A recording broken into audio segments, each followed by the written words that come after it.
The secret I couldn't hide. The espresso machine hissed and steamed behind me, its familiar sound a comfort in the chaos of the Friday night rush at Bellissimo. I balanced 3 plates of pasta along my arm, the scent of garlic and basil making my stomach growl. 6 months back at work after maternity leave, and I still wasn't used to the pace again. "Table 7, Elena," Marco called from the kitchen. I nodded, blowing a strand of dark hair from my face. My feet ached in the sensible black shoes I'd worn for my double shift. Unlike the other waitresses with their perfect makeup and flirtatious smiles, I couldn't afford the luxury of discomfort. Not with a 14-month-old waiting at home. As I set the plates down for the young couple at table 7, I caught a glimpse of myself in the mirrored wall. Exhaustion etched around my eyes, my once vibrant features dulled by sleepless nights and endless worry. At 26, I looked at least 5 years older. "Anything else I can get you?" I asked, summoning a smile that didn't reach my eyes. The woman, draped in a dress that probably cost more than my monthly rent, barely looked up. "The Parmesan. Fresh, not pre-grated." I was turning to fetch it when the front door opened, and the restaurant's ambient chatter dropped to a murmur. It always happened this way when he arrived. Like animals sensing a predator, people instinctively lowered their voices, their eyes darting nervously before fixing firmly on their plates. I didn't need to look to know it was him. The air itself seemed to change, charged with danger, and something else I refused to name, but my eyes betrayed me, drawn to him like a moth to flame. Dante Russo, owner of this restaurant and 3 others across the city, officially a successful businessman. Unofficially, the head of one of the most powerful crime families in Boston, the father of my son. He moved with the casual confidence of a man who feared nothing and no one, his charcoal suit tailored to his broad shoulders, making even his simplest movements seem like a display of power. 2 men flanked him, one older with salt and pepper hair who I recognized as his consigliere, the other younger with watchful eyes constantly scanning the room. My hands trembled as I retreated to the kitchen, my heart hammering against my ribs. In 14 months, I'd managed to avoid him almost entirely. A miracle considering he owned the restaurant. But I'd switched to day shifts after my brief vacation to have the baby, only picking up night shifts when I heard he was out of town. Tonight was supposed to be safe. Marco had assured me Dante was attending some gala across town. "Elena." Marco's voice startled me as I entered the kitchen. The head chef's face was grim. "Mr. Russo is asking for you." Ice flooded my veins. "Me? Why?" Marco shrugged, but the sympathy in his eyes told me he suspected more than he let on. "He's in the private dining room. Best not to keep him waiting." My fingers clutched the edge of the steel prep table. "Can't Sophia go? I have 3 tables waiting for Elena." Marco's tone was gentle but firm. "He asked for you specifically." The walk to the private dining room felt like a death march. Each step on the polished floor echoed my rising panic. One night, one mistake. That's all it had taken to shatter my carefully constructed life, and now the consequences weren't just mine to bear. Little Matteo's face flashed in my mind, his dark curls and amber eyes, his father's eyes. I paused outside the heavy oak door, smoothing my black apron with damp palms. A prayer formed on my lips that this was just a coincidence, that he simply wanted to discuss the restaurant that he hadn't somehow discovered. The door opened before I could knock. The younger bodyguard's face was expressionless as he stepped aside to let me enter. Dante sat alone at the head of the long table, a single glass of whiskey before him. The room's dim lighting carved shadows beneath his cheekbones, highlighting the strong line of his jaw. At 38, he was in his prime, dangerously handsome in a way that made women forget the rumors that followed him like shadows. Elena. My name in his mouth sounded different, the Italian pronunciation rolling off his tongue like dark honey. "It's been a while." I kept my eyes lowered, hands clasped before me. "Mr. Russo, what can I get for you tonight?" A soft chuckle. "Look at me, Cara." The endearment sent a shiver down my spine. Not entirely from fear. Slowly, I raised my gaze to meet his. Those eyes. The exact shade of amber that greeted me every morning when I lifted my son from his crib. 14 months, 3 weeks, and 2 days. His voice was conversational, but I didn't miss the dangerous edge beneath. That's how long it's been since you disappeared from my night shift staff, since you served me dinner right at this table, accepted my invitation for a drink after your shift, and ended up in my bed." He tilted his head, studying me, and then vanished. My throat constricted. I needed a change of schedule. For personal reasons. Personal reasons," he repeated, swirling the amber liquid in his glass. "Such as having a baby, perhaps?" The room tilted beneath my feet. I gripped the back of a chair to steady myself. "I don't see how my personal life is any of your concern, Mr. Russo." His expression didn't change, but the temperature in the room seemed to drop 10 degrees. "Sit down, Elena." It wasn't a request. I sank into the chair, legs suddenly too weak to support me. "I have a policy of respecting my employees' privacy," he continued. "What they do outside these walls is their business, unless it becomes mine." He reached into his jacket and withdrew his phone. After a moment, he turned the screen toward me. "Is this your son?" The picture showed Mateo in the arms of my neighbor, Mrs. Petrov, who watched him during my shifts. They were in the park 2 blocks from my apartment. Mateo's face was caught mid-laugh, his amber eyes bright in the sunlight. Acid burned the back of my throat. "How did you—" "That's not the important question, Elena." His voice remained calm, almost gentle. "The important question is why your son has my eyes, my mother's chin, and the same birthmark on his shoulder that every firstborn Russo male has had for 5 generations. The walls closed in around me. This couldn't be happening. I'd been so careful, moving to a different neighborhood, switching my shifts, even telling my family I'd had a brief relationship with a man who'd moved abroad before I discovered I was pregnant. Answer me." Steel threaded through his soft command. "I don't know what you're talking about," I whispered, the lie bitter on my tongue. "Mateo's father was— Don't." The single word cut through the air like a blade. "Don't insult my intelligence. It insults yours as well, and I've always thought you were smarter than this." Tears burned behind my eyes. "What do you want from me?" Dante leaned forward, his forearms resting on the table. The subtle scent of his cologne, cedar and spice, triggered memories I'd fought to suppress for months. "The truth would be a good start," he said. "Why did you hide my son from me?" The question hung in the air between us, loaded with unspoken threats. I knew the stories about Dante Russo, how he dealt with those who betrayed him, how completely he destroyed his enemies, but I also remembered other things. His unexpected gentleness that night, the way his fingers had traced my face in the darkness, the rare vulnerability in his eyes when he'd spoken of his childhood. "I was afraid," I finally admitted, my voice barely audible. His expression darkened. "Of me?" I swallowed hard. "Of your world. Of what it would mean for my baby to be part of it." I met his gaze directly, and yes, of you, of what you might think, that I planned it, that I wanted your money, or— A sharp knock interrupted us. The door opened, and the older bodyguard stepped in. "Scusi, boss. Janelli is here. Says it's urgent." Dante's jaw tightened. For a moment, he looked genuinely regretful. "Wait here," he told me, rising from his chair. "This conversation is far from over."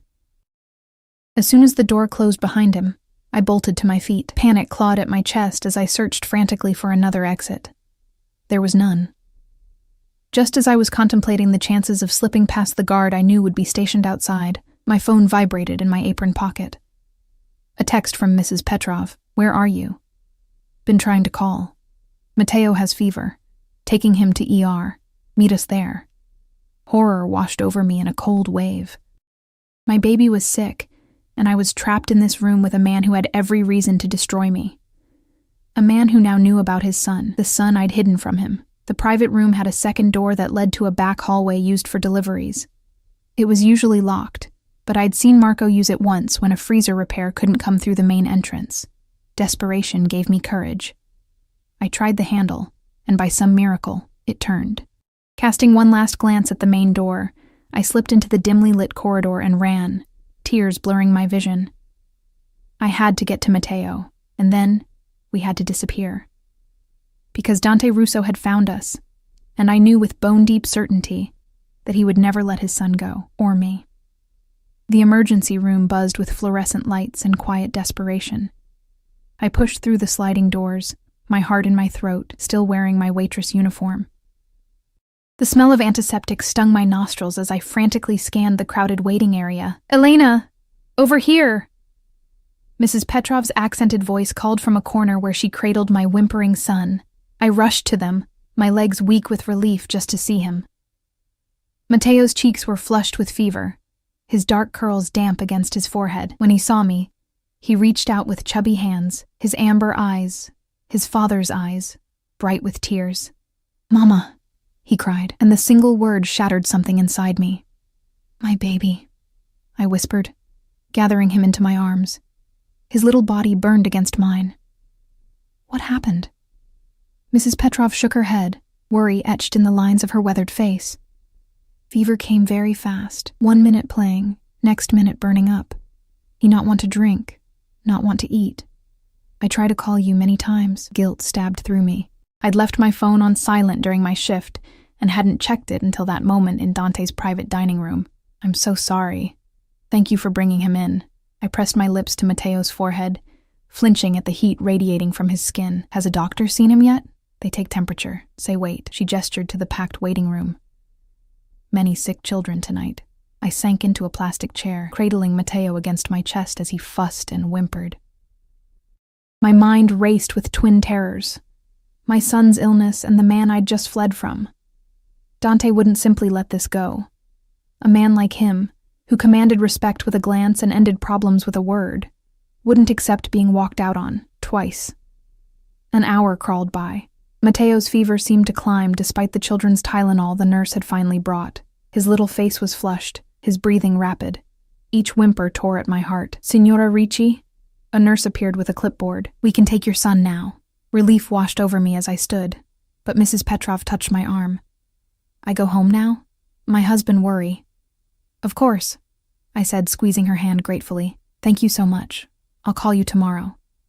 As Mrs. Petrov left, I followed the nurse through double doors into the examination area. The pediatric section was painted with faded cartoon characters, a sad attempt to make the sterile environment less frightening. The nurse directed us to a curtained cubicle. "The doctor will be with you shortly," she said, eyeing my uniform. "Are you coming from work?" I nodded, bouncing Mateo gently as he fussed. I came straight from my shift, her expression softened. "Rough night to be a single mom. There's a nasty virus going around. Half the kids in Boston seem to have it." After she left, I paced the small space, murmuring soothing words against Mateo's curls. My phone remained clutched in my hand, screen dark, no calls, no texts. The silence was more terrifying than any threat, because Dante Russo didn't make threats. He took action. The curtain rustled, and I turned, expecting the doctor. Instead, a man in a suit stepped in, the younger of Dante's bodyguards. My blood froze. "Ms. Ricci," he said quietly, his face impassive. "Mr. Russo is waiting outside." My arms tightened around Mateo. "How did you find me?" A flicker of something, pity perhaps, crossed his face. "There are only 3 emergency rooms within reasonable distance of the restaurant. This was the second one we checked. Please," I whispered, backing away until I hit the examination table. "My son is sick. He needs a doctor, not—" "The doctor is with Mr. Russo now," he interrupted. "They'll be here momentarily." Before I could process this, the curtain parted again. Dante entered, followed by a middle-aged woman in a white coat. The small cubicle instantly seemed to shrink, his presence filling every available space. His eyes went immediately to Mateo, his expression changing in a way I couldn't decipher. Something raw and vulnerable flashed across his features before his mask of control returned. "Dr. Abruzzi is the head of pediatrics," Dante said, his voice unnervingly calm. "She'll examine him now." The doctor stepped forward with a professional smile. "Let's have a look at this little one, shall we?" I hesitated, caught between fear for my son's health and fear of the man watching us with those penetrating amber eyes. "Elena," Dante said softly. "Let her help him." The quiet authority in his voice broke through my panic. I laid Mateo on the examination table, staying close as he whimpered and reached for me. The doctor worked efficiently, checking his temperature, ears, throat, and chest. Mateo screamed when she touched his right ear, confirming what I'd suspected. Ear infection, she announced. Quite severe, with a secondary viral infection causing the fever. He'll need antibiotics and something stronger for the fever than over-the-counter medications. Relief made my knees weak. But he'll be okay? Children are remarkably resilient, she assured me. The fever should break within 24-48 hours with proper medication. I'm going to admit him overnight for IV fluids and to monitor that fever, though. He's showing signs of dehydration. Fear clutched at my throat again. Admit him? I don't have insurance. The words hung in the air, a stark reminder of the precarious life I'd built, one in which a single hospital stay could destroy the fragile financial balance I maintained. That's been taken care of, Dante said, his tone brooking no argument. Dr. Abruzzi nodded. I'll get the admission process started and order his medications. A nurse will be in shortly to take you to a room. After she left, silence descended on the cubicle. Matteo had exhausted himself crying, and now lay whimpering softly as I stroked his damp curls. I could feel Dante's eyes on us, assessing, calculating. You left. His voice was quiet but edged with steel. You were supposed to wait. I kept my eyes on Matteo. My son needed me. Our son, he corrected, the two words falling like stones between us. Finally, I looked up at him. In the harsh fluorescent lighting, I could see the tension in his jaw, the tightly leashed anger in his stance, but his eyes, when they met mine, held something else entirely. Hurt. Were you ever going to tell me? He asked. The question caught me off guard with its simplicity, its raw honesty. For a moment, I saw past the Mafia boss to the man, a man discovering he had a child who'd been kept from him. I don't know, I admitted. I wanted to at first. But then I heard about what happened to the Moretti family, and His expression darkened. The Morettis betrayed me. They tried to sell information to federal agents that would have destroyed everything my father and grandfather built. They had children, I whispered. 2 little girls who ended up in foster care when both their parents disappeared. Dante's face became a mask. You think I would harm a child? My own child? No. The answer came instinctively, surprising me with its certainty. Whatever else Dante Russo might be, I'd sensed that night in his arms that the rumors of his cruelty were both true and incomplete. There was honor in him, twisted though it might be. But your world would harm him. The danger, the violence, the constant looking over your shoulder. That's no life for a child. Something shifted in his expression. And living in a 1-bedroom apartment, with a mother working double shifts just to make rent, dependent on the kindness of elderly neighbors for childcare, that's the life you chose for him instead. His words stung because they contained truth. I'd been so focused on keeping Matteo away from Dante's dangerous world that I hadn't considered what I was denying him: security, opportunities, a father. The curtain rustled again as a nurse entered with a wheelchair. We're ready to take you to the pediatric ward now. I gathered Matteo into my arms, his little body heavy with exhaustion.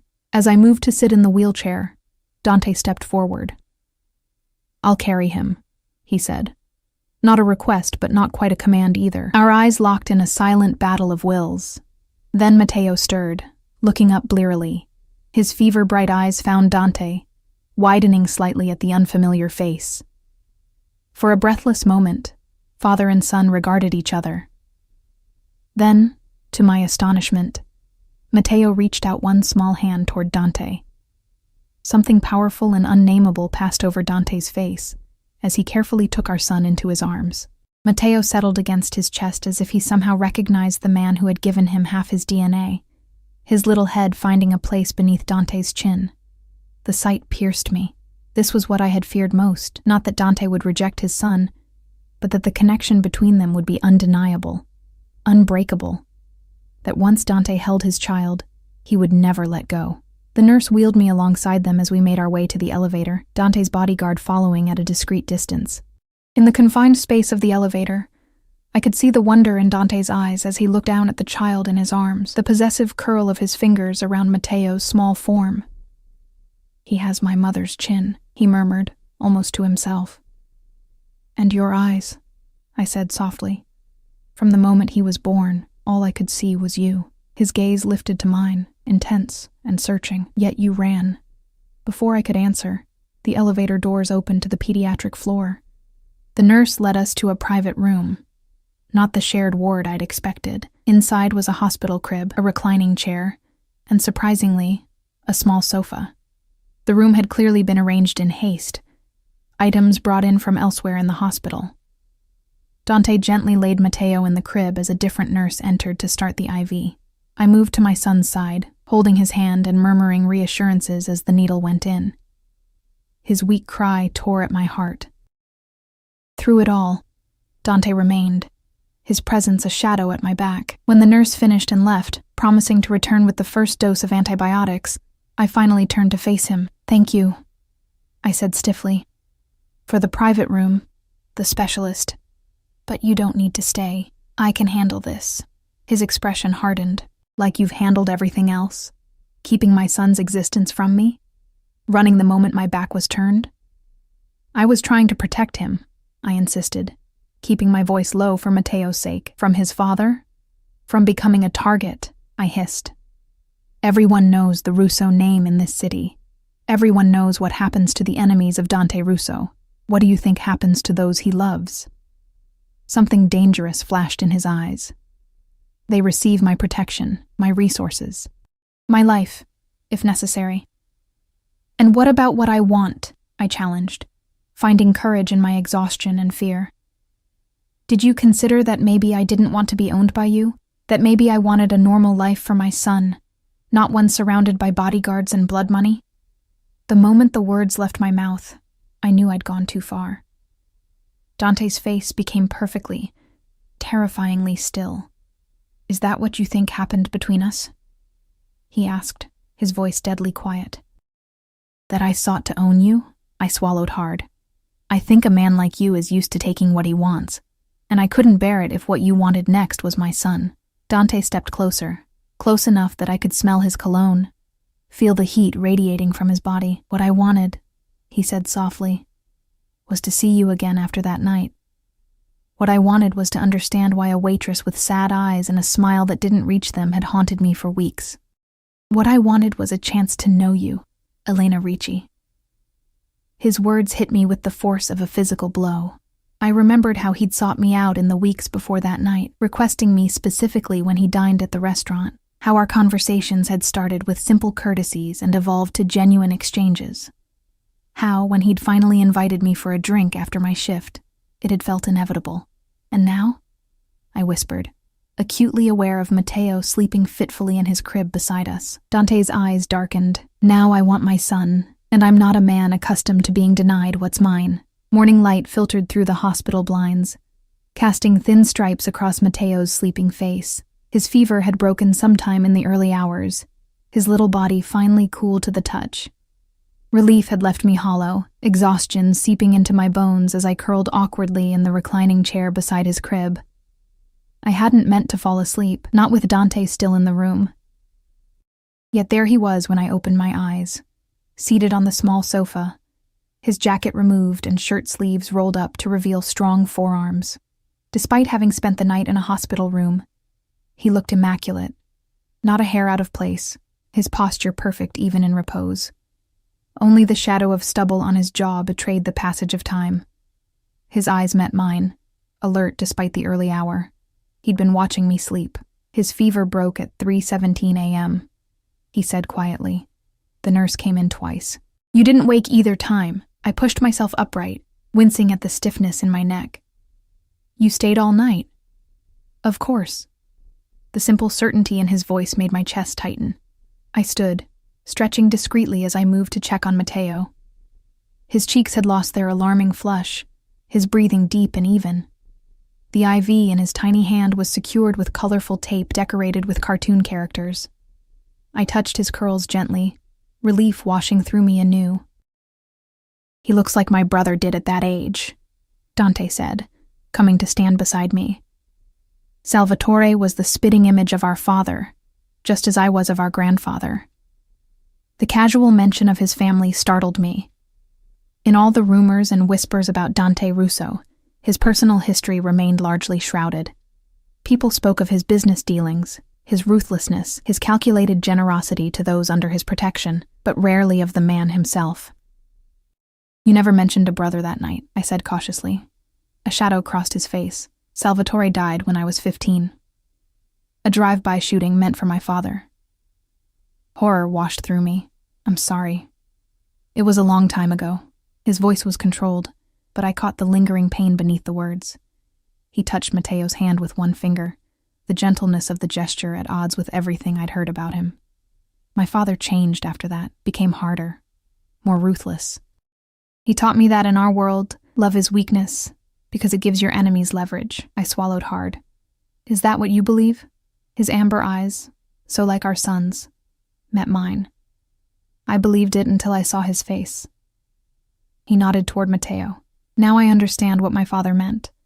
Love doesn't make you weak. It makes you vulnerable, and vulnerability can be dangerous. That's why I ran, I whispered. I couldn't bear the thought of Matteo becoming that kind of vulnerability. A target. Dante's expression hardened. You think I couldn't protect my own son? I think you have enemies powerful enough to make you post guards outside a hospital room all night, I countered, having noticed the suited man stationed outside our door when a nurse entered earlier. A ghost of a smile touched his lips. Observant. I've had to be. He studied me for a long moment. You've been running your whole life, haven't you, Elena? Not just from me. The perception in his gaze unsettled me. That night, between urgent kisses and whispered confessions, I'd told him things I'd never shared with anyone. About my father's gambling debts that had forced us to move constantly as a child. About the scholarship I'd lost when I had to take care of my mother during her illness. About dreams deferred and hopes abandoned. My life hasn't been easy, I admitted. But it's mine. I make my own choices. And what about Matteo's choices? He asked quietly. Where is his voice in all this? The question landed like a blow. I turned away, pretending to adjust Matteo's blanket to hide the emotion on my face. What right did I have to deny my son his father, especially a father who clearly wanted him? What right did I have to deny him the security, the opportunities, the life that Dante could provide? But the counterpoint came just as swiftly. What right did I have to expose him to Dante's world, to the danger that had claimed his uncle's life? A soft knock interrupted my spiraling thoughts. A nurse entered with a breakfast tray and Matteo's morning medication. Good news, she said cheerfully. Dr. Abruzzi says if he continues improving, you can take him home this afternoon. Home. The word echoed hollowly. My tiny apartment with its leaking faucet and temperamental heating. The place where I'd brought my newborn son. Where I'd whispered promises into his tiny ear that I would always keep him safe. Always put him first. The nurse checked Matteo's vitals and changed his IV bag, chatting pleasantly about the beautiful flowers that had been delivered to the nurse's station for us. I smiled and nodded, not missing how she kept glancing at Dante with a mixture of curiosity and unease. When she left, an uncomfortable silence fell between us. I have a proposition, Dante finally said, his tone businesslike. Come stay at my house while Matteo recovers. It's quiet, secure, with a full staff including a live-in doctor. He'll receive the best care possible. I stared at him. You want us to move in with you? Temporarily, he clarified. Until he's fully recovered. After that, we can discuss more permanent arrangements. My spine stiffened. Permanent arrangements?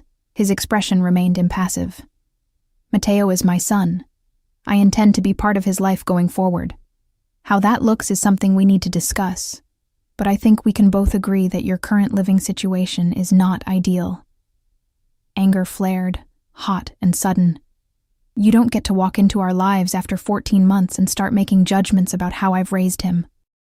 I've done everything to give him a good life. I know you have, he said, and the unexpected gentleness in his voice doused my anger. I can see how much you love him, Elena.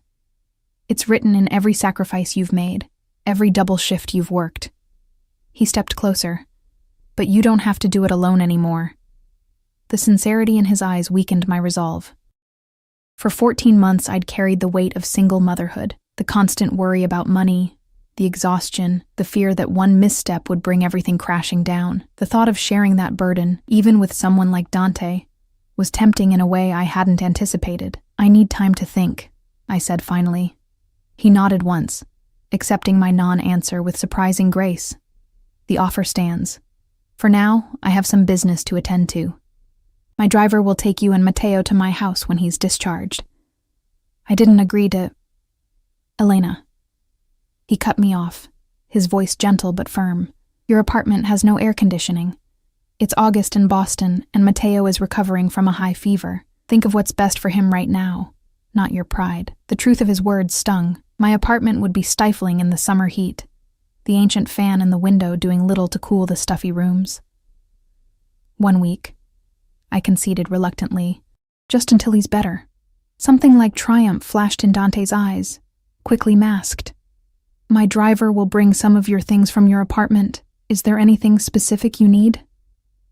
The casual way he spoke of having someone enter my home should have alarmed me, but I was too exhausted to protest. I gave him a short list. Matteo's favorite stuffed elephant, his comfort blanket, my toiletries, enough clothes for a few days. Dante made a quick phone call, relaying my requests in rapid Italian.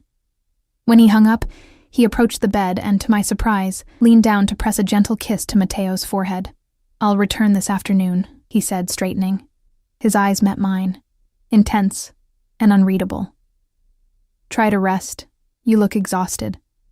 After he left, I sank back into the chair, my mind spinning with the implications of what I'd agreed to. 1 week in Dante Russo's home. 1 week of watching my son bond with his father. 1 week that could change everything. Matteo stirred, his eyes fluttering open. When he saw me, a smile spread across his face, and he reached for me with grabby hands. Mama. I lifted him carefully, mindful of the IV, and settled him in my lap. He snuggled against me, still warm, but no longer burning with fever. Hey, little man, I murmured against his curls. Feeling better? He babbled happily in response, the worst of his illness behind him. As I held him, I couldn't help but think of how he'd reached for Dante, how natural he had looked in his father's arms. The hours passed slowly. Matteo napped, ate a little applesauce, and played with the stuffed dog a nurse brought him. Dr. Abruzzi returned mid-morning, pleased with his progress, and confirming he could be discharged after lunch. By 1 o'clock, we were prepared to leave. Matteo, dressed in the fresh clothes Dante's driver had delivered, squirmed in my arms as a nurse went through discharge instructions. I nodded automatically, accepting prescriptions and follow-up appointment cards, my stomach knotting with each passing minute. Just as we finished, Dante appeared in the doorway. He'd changed into a fresh suit, dark blue this time, his presence commanding immediate attention from everyone in the room. The nurse faltered mid-sentence, her eyes widening slightly. Ready? He asked, crossing to us and taking the discharge papers from my hand. He reviewed them quickly before passing them to one of his men who had materialized beside him. I nodded, unable to find my voice as the reality of what I'd agreed to settled over me. Matteo, however, had no such reservations. He looked at Dante curiously, then broke into a gummy smile, reaching one hand toward him. Something softened in Dante's expression. Without hesitation, he took Matteo from my arms, settling him expertly against his chest. Hello, Piccolo. Feeling better? Matteo patted Dante's face in response, fascinated by the stubble on his jaw. The nurse wheeled me to the hospital entrance, where a sleek black SUV with tinted windows waited at the curb. Dante's driver held the door as Dante carefully placed Matteo in a brand new car seat, one that certainly hadn't been there when we arrived at the hospital. You've been busy, I observed as I slid in beside my son. Dante gave me an unreadable look as he settled across from us. I take care of what's mine. The possessive statement sent a shiver down my spine. Not entirely from fear. I remembered all too well how those hands had claimed my body that night. How his whispered words had made me feel simultaneously possessed and cherished. The drive to Dante's home took us out of the city, through increasingly affluent neighborhoods, until we turned onto a private road lined with ancient oaks. Wrought iron gates opened silently as we approached, revealing a sprawling estate set back from the road. The house itself was a stunning blend of old-world architecture and modern design, stone and glass, elegant and imposing. This is where you live? I asked, unable to keep the awe from my voice. A smile touched Dante's lips. One of my homes, yes. The SUV pulled to a stop at the front entrance, where a middle-aged woman in a simple black dress waited. As we exited the vehicle, she stepped forward with a warm smile. "Welcome home, Mr. Russo," she said, her accent distinctly Italian. Her eyes moved to Matteo and me, her expression softening. "And welcome to you both. I'm Sofia, the housekeeper." "Elena," I said, feeling strangely self-conscious in my rumpled clothes. "And this is Matteo." Sofia's eyes crinkled as she smiled at my son. "He looks just like you did as a baby, Mr. Russo. The same eyes." Dante nodded, something like pride flickering across his face. "Sofia has been with my family since I was born. She'll show you to your rooms while I speak with Dr. Gentile about Matteo's care." "Doctor?" I questioned. "My personal physician," Dante explained. "He'll be monitoring Matteo's recovery." The casual display of wealth and power, private doctors, sprawling estates, staff waiting at attention, made my head spin. This was the world I'd kept my son from. A world of privilege and protection, but also of dangerous secrets and powerful enemies. Sofia led us through the house, which was even more impressive inside. Soaring ceilings, museum-quality art, furniture that looked both expensive and ancient. Yet despite its grandeur, there was a warmth to the place I hadn't expected. Touches of home amid the luxury. She showed us to a suite on the second floor. A spacious bedroom with an adjoining nursery that had clearly been hastily assembled, but was nonetheless perfect, with a crib, changing table, and toys still in their packaging. My own luggage sat neatly at the foot of a king-sized bed that looked sinfully comfortable after the hospital chair. "The bathroom is through there," Sofia said, pointing to a door. "Dinner will be at 7, but I can bring something up earlier if you prefer. Mr. Russo thought you might want to rest after your night at the hospital." "Thank you," I said, genuinely touched by the consideration. After Sofia left, I explored the rooms, Matteo on my hip. The bathroom was larger than my entire apartment, with a freestanding tub and shower big enough for 3 people. The nursery had a window seat overlooking manicured gardens and what looked like a pool in the distance. Everything spoke of money, of power, of a life I'd never imagined for myself or my son. I was laying Matteo down for a nap when a soft knock came at the door. I opened it to find Dante, his tie removed and collar unbuttoned. "Is everything to your satisfaction?" he asked, his eyes moving past me to where Matteo was already drifting to sleep in his new crib. "It's beautiful," I admitted. "Too beautiful. This isn't real life, Dante, at least not my life." His expression turned serious. It could be. The simple statement hung in the air between us, loaded with implications. "What exactly are you offering?" I asked, my voice barely above a whisper. Dante stepped closer, close enough that I could smell his cologne, feel the heat of his body. "Everything, Elena, for both of you." My heart thundered in my chest. "And what would you expect in return?" His eyes darkened. "That's the question, isn't it? What do you think I want from you?" Before I could answer, Matteo called out sleepily from his crib. I turned automatically, grateful for the interruption. "We'll continue this conversation later," Dante said softly. "Rest now. You're safe here." As he walked away, I couldn't help but wonder if that was true. Because in Dante Russo's world, safety came with strings attached. And I wasn't sure I was ready to learn what those strings might be, or if I'd already become hopelessly entangled in them. Days at Dante's estate fell into an unexpected rhythm. Matteo recovered quickly, his energy returning with each passing day. By the 3rd morning, he was crawling rapidly through the spacious rooms, pulling himself up on furniture and babbling excitedly at everything new he discovered. I watched him bloom in this environment, from the nutritious meals prepared by Dante's personal chef to the gentle attention of Sofia, who doted on him as if he were her own grandchild. Dr. Gentile visited daily, pronouncing himself satisfied with Matteo's progress and adjusting his medications accordingly. And then there was Dante. Despite what I'd expected, what I'd feared, he didn't try to take over. Instead, he observed, learning Matteo's routines, his preferences, the little quirks that made him uniquely himself. He scheduled his meetings around Matteo's nap times and returned home each evening before bath time, slipping into our lives with a naturalness that was both comforting and terrifying.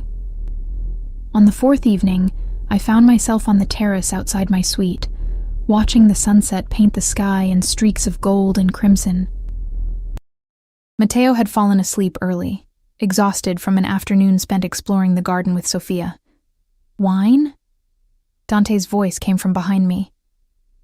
I turned to find him holding 2 glasses, his suit jacket discarded, the top buttons of his shirt undone. I accepted the glass, careful not to let our fingers touch. We'd been circling each other like this for days, polite, cautious, the tension between us building with each passing hour. Matteo tried to say Sophia's name today, I said, taking a sip of the wine. It was rich and complex, probably costing more than I made in a week. It came out as Fia, but she was delighted. A smile touched Dante's lips. She's always wanted grandchildren. My father's business made that difficult. Few of us marry. Fewer have children. Because of the danger, I said quietly. He didn't deny it. Because of many things. We stood in silence for a moment, watching as the last rays of sunlight disappeared behind the trees. Our week is almost up, I finally said, the words catching in my throat. Dante's expression remained impassive, but I felt the sudden tension in his body beside me. And I don't know what happens next. I set my glass down on the stone balustrade, turning to face him fully. This isn't our world, Dante. Beautiful as it is, dangerous as it might be, it's not where we belong. Where do you belong then? He asked, his voice soft but intent. In that apartment with the leaking faucet? Working double shifts while your son is raised by an elderly neighbor? Struggling to make ends meet when I have more than enough for all of us? Each question struck like a physical blow, because each contained a truth I couldn't deny. It's not about money, I insisted, though part of me knew that was a lie. Of course it was about money, about security, stability, the things I'd never had and desperately wanted for my son. Then what is it about, Elena? Dante set his own glass down, stepping closer. Why are you so determined to deny what's between us? There is nothing between us, I said, the words hollow even to my own ears. There was one night, one mistake. His eyes darkened. Is that what you think Matteo is? A mistake? No. The denial burst from me. Never. He's the best thing that's ever happened to me. And yet you would deny him his father? His heritage? Everything I can give him? I would protect him from your world, I corrected, anger flaring. From the violence, the danger, the fear that comes with the Russo name. Dante's jaw tightened. You know nothing of my world. I know enough. I know your brother was killed in a drive-by meant for your father. I know the Moretti parents disappeared, leaving their children orphans. I know men fear your name in this city. Something dangerous flashed in his eyes.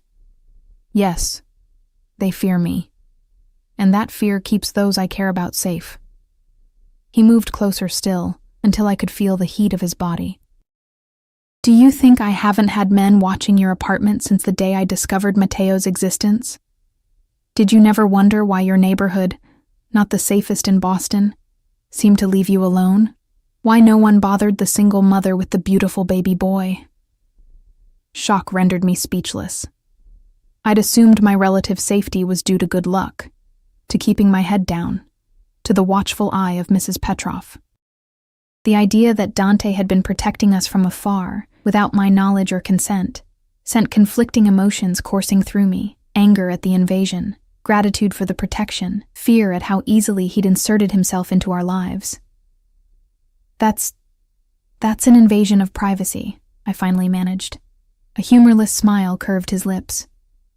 No, Elena, that's what it means to be a Russo. To protect what's ours, by any means necessary. We are not yours, I insisted, even as something inside me wavered at the intensity in his gaze. Aren't you? His voice dropped lower, sending a shiver down my spine that had nothing to do with fear. Matteo carries my blood, my name, whether you've given it to him or not. And you? His hand came up, fingers brushing my cheek with unexpected gentleness. You've carried a piece of me since that night. I see it in your eyes when you look at me, the same thing I feel when I look at you. I should have stepped back, should have maintained the careful distance I'd enforced between us all week.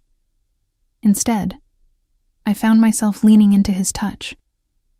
my body remembering what my mind had tried to forget, how perfectly we had fit together that night, how his hands had drawn pleasure from me I'd never known existed, how safe I'd felt in his arms despite knowing exactly who and what he was. I was afraid, I whispered, the admission costing me more than he could know. Not just of your world, but of how I felt about you. One night, and I couldn't get you out of my head. What kind of future could there be for someone like me with someone like you? His thumb traced my lower lip, his eyes following the movement. Someone like you, he repeated softly. A woman of uncommon strength, a mother who would do anything to protect her child. A survivor who has faced every hardship life has thrown at her and remained standing. His gaze lifted to mine, burning with an intensity that took my breath away. Do you have any idea how rare that is in my world, Elena? How valuable? Before I could respond, the baby monitor on the terrace table crackled with Mateo's fussing. I pulled away reflexively, my body already tuned to my son's needs. I should check on him, I said, my voice unsteady. Dante nodded, stepping back to allow me space. We're not finished with this conversation. It wasn't a threat, but a promise. I slipped past him, feeling the weight of his gaze on my back as I returned to the suite. Mateo had kicked off his blanket, his little face scrunched in momentary discomfort. I replaced the blanket, stroking his curls until he settled again. As I stood watching him sleep, the reality of our situation crashed over me. In less than 3 days, our week would be up. I would be expected to make a decision. Return to my apartment, to my struggle, to the life I'd built for us. Or accept what Dante was offering: security, protection, a father for my son, and perhaps something for myself I'd never dared to want. The sound of raised voices drew me from my thoughts. Male voices, coming from downstairs, one of them Dante's, his usual controlled tone replaced with something colder, more dangerous. I moved to the door, opening it a crack to listen. Unacceptable, Dante was saying. I made myself perfectly clear.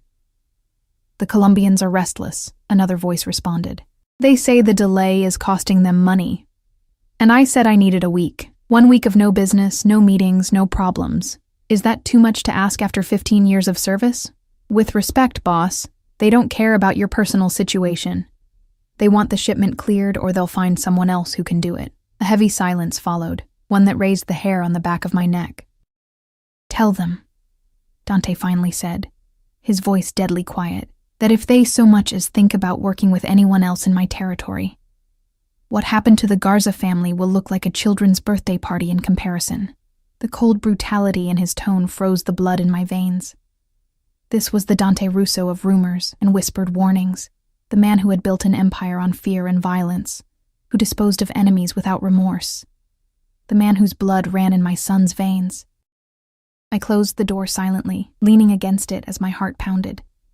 For a few days, I'd allowed myself to forget what he was, to see only the man who held our son with such tenderness, who looked at me with desire and something deeper in his eyes, but the truth could not be denied. Dante Russo was dangerous, to his enemies certainly, but perhaps also to anyone who got too close, anyone who became a vulnerability. I returned to Mateo's crib, watching the rise and fall of his little chest. Whatever I decided would shape his entire future. If I took him back to our apartment, to our struggle, I would be denying him his father, his heritage, the security Dante could provide. But if I stayed, if I accepted Dante's offer, I would be binding my son to a world of shadows and secrets, of power built on fear. A soft knock interrupted my spiraling thoughts. I opened the door to find Sophia, her kind face creased with concern. Mr. Russo asked me to tell you he's been called away on urgent business, she said. He may not return until late tonight.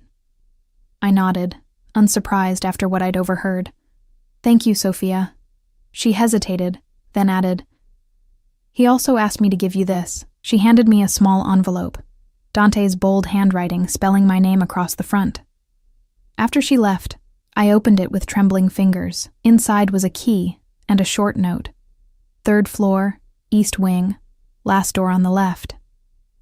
If you want to understand, go tonight after Mateo is settled. D. Curiosity warred with apprehension.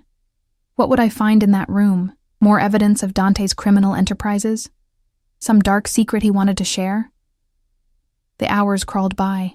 I bathed Matteo, fed him dinner, read him stories until his eyes grew heavy. By 8 o'clock, he was sound asleep, exhausted from his day of exploration and play. I asked Sophia to listen for him through the baby monitor, claiming I needed a bath. Instead, I made my way to the 3rd floor, the key clutched in my hand. The east wing was quieter, less lived in than the rest of the house. I found the door easily. Heavy wood, unmarked and unassuming. The key turned smoothly in the lock. I pushed the door open, unsure what to expect. Light spilled automatically from recessed fixtures, illuminating what appeared to be a private study. Bookshelves lined one wall. A massive desk dominated the center of the room, and a sitting area with leather chairs was arranged near a fireplace. But what caught my attention were the photographs. They covered the walls, arranged in careful chronology, a visual history of the Russo family. I moved closer, drawn to the oldest images, a stern-faced man and woman in formal attire, surrounded by children. A young boy, perhaps 10, with Dante's eyes in serious expression. A teenager who could only be Dante standing beside an older man who shared his features, both in dark suits. And then, heartbreakingly, images of another boy. Younger, smiling, with the same amber eyes but a gentler face. Salvatore, I realized. Dante's brother who'd been killed. As I moved through the room, the photographs told their story, Dante growing older, his expression hardening with each passing year. His father aging, then appearing in fewer and fewer images until he disappeared entirely. Dante taking center stage, always impeccably dressed, always surrounded by men who regarded him with a mixture of respect and fear. But interspersed with these formal images were others, more private, more personal. Dante laughing with an older woman who had to be his mother. Dante kneeling beside a child's hospital bed, the occupant out of frame. Dante at what appeared to be a small private memorial service, his face a mask of controlled grief. On the desk sat a single framed photograph that made my heart stop. Dante and me, the night we met. We were at the restaurant bar after closing, my head thrown back in laughter at something he'd said, his eyes on me with an expression I hadn't noticed at the time, something intense and wondering, as if he couldn't quite believe what he was seeing. I hadn't known a photograph existed of that night, hadn't known someone had captured that moment before everything changed. Behind the desk, a door stood slightly ajar. I pushed it open to find a smaller room, one that brought tears to my eyes. It was a nursery, fully furnished, perfectly appointed, with a crib, changing table, rocking chair, and toys. A child's paradise, waiting for its occupant, waiting for Matteo. On the wall hung a single photograph, an image of Matteo I recognized from my own phone. He was perhaps 6 months old, laughing at the camera, his amber eyes bright with joy. Dante must have taken it from my phone that night at the restaurant when he'd discovered Matteo's existence. I had it built the night I found out about him. I whirled to find Dante standing in the doorway, his expression unreadable. He'd changed from his suit into dark jeans and a simple button-down shirt, making him look younger, more approachable. "How long have you been watching us?" I asked, my voice barely audible. "Since the hospital confirmed your pregnancy, 3 weeks after you disappeared." He entered the room slowly, as if afraid I might flee. I didn't know for certain he was mine until I saw the first photos my men obtained of him at 3 months old. Those eyes. He trailed off, his gaze moving to the photograph on the wall. There was no doubt then. "And you just waited? For 14 months?" He moved to the window, looking out at the darkness beyond. I needed to be sure, not just that he was mine, but that I was. He hesitated, a rare uncertainty crossing his features. That I was worthy of him, of being his father. The admission stunned me. "I don't understand." Dante turned to face me, his expression more open than I'd ever seen it. "My father became a monster after Salvatore died. Cold, ruthless.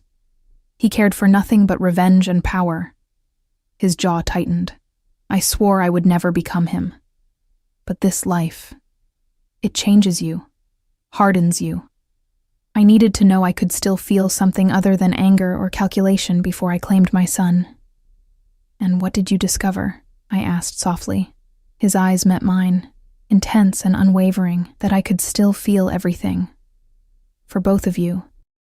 The raw honesty in his voice broke something inside me. Here was the man I'd glimpsed that night 14 months ago, not just the dangerous crime boss, but the man beneath the armor. A man shaped by loss and violence, yes, but also by love and loyalty. "I heard you earlier," I admitted, "talking about the Colombians, about the Garza family, that part of your life. It terrifies me, Dante, not for myself, but for Matteo." He nodded, accepting my fear without attempting to dismiss it.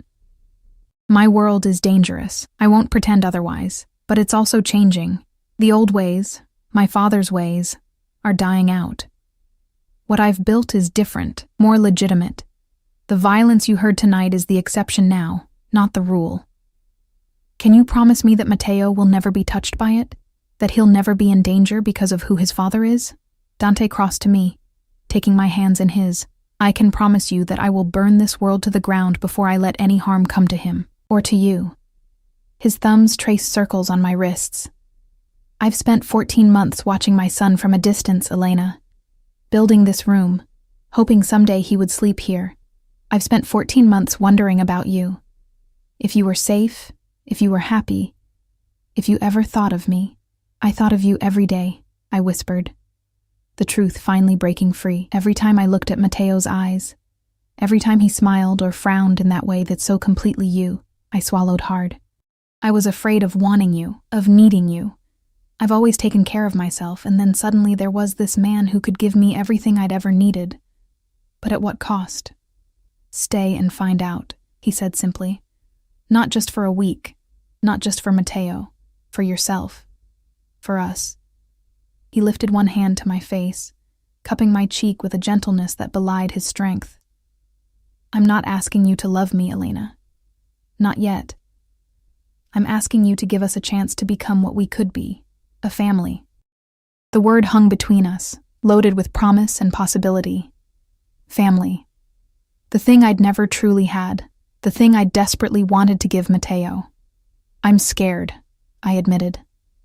"So am I," he confessed, surprising me again. "I've faced down rival families, federal agents, betrayals from within my own organization, and none of it frightened me like the thought of failing you and Matteo. In that moment, I saw the truth. The dangerous, powerful Dante Russo, feared throughout Boston, ruthless in business and more ruthless to his enemies, was as vulnerable to love as anyone. Perhaps more so, because he'd known so little of it in his life. I leaned forward, resting my forehead against his chest.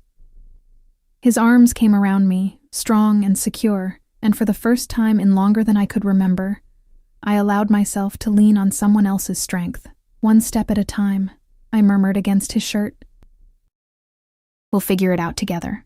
His arms tightened around me. "Together," he agreed, pressing a kiss to the top of my head.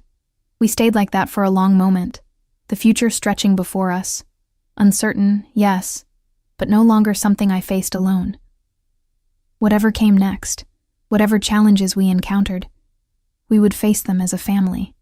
Matteo would have his father, would know the strength and protection of the Russo name, would grow up surrounded by love instead of fear, and I would have the chance to discover what might have been, what might still be, with the man who had claimed my heart that night 14 months ago, and had never truly let it go.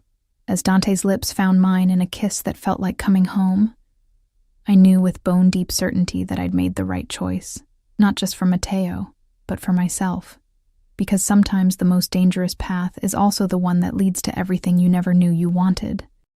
Everything you never dared to dream you deserved.